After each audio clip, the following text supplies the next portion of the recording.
রাজধানীর জাতীয় প্রেস ক্লাবের সামনে হাওর অঞ্চলের মানুষ মানববন্ধন করে হাওরের স্থায়ী সমস্যার সমাধান ও ক্ষতিগ্রস্ত কৃষকদের সহায়তার দাবি জানিয়েছেন।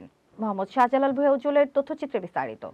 শুরু হয়েছে আজকে ওনাকে যে পরামর্শটা দিয়েছে এটা ভুল পরামর্শ দিয়েছে। চলতি বোরো মৌসুমে মার্চের মাঝামাঝি থেকে এপ্রিলের শেষ পর্যন্ত টানা বৃষ্টি ও বাঁধ ভেঙে প্রায় ৪৫,০০০ হেক্টর জমির ফসল পানিতে তলিয়ে গেছে। ঘরে বা ইন্ডাস্ট্রিতে ম্যাগনেস্টার কেবলস, বিশুদ্ধ কপারের নিরাপদ কেবলস, আপনার নিরাপত্তার সঙ্গী। কিন্তু হাওর অঞ্চলের বাস্তব পরিস্থিতিটা এই ৩৬ জন এমপিও জানে না।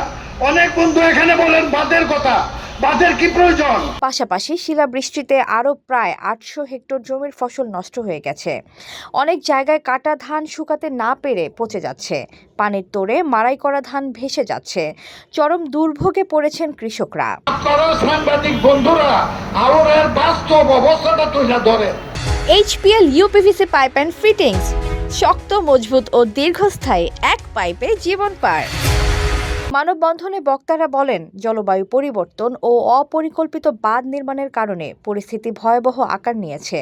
তারা জলবদ্ধতা নিরসন, নদী খাল খনন, ক্ষতিগ্রস্ত কৃষকদের খাদ্য সহায়তা ও ঋণ মওকুফ সহ ফসল রক্ষা বাঁধে দুর্নীতির বিচার দাবি করেন।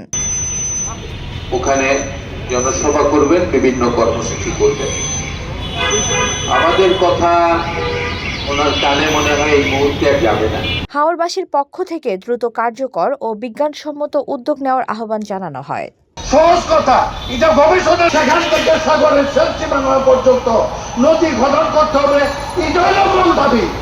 এতক্ষণ আপনাদের সাথে ছিলাম তামান্না ইসলাম তন্নি। প্রতিদিনের নিউজ আপডেট পেতে আমাদের সাথেই থাকুন।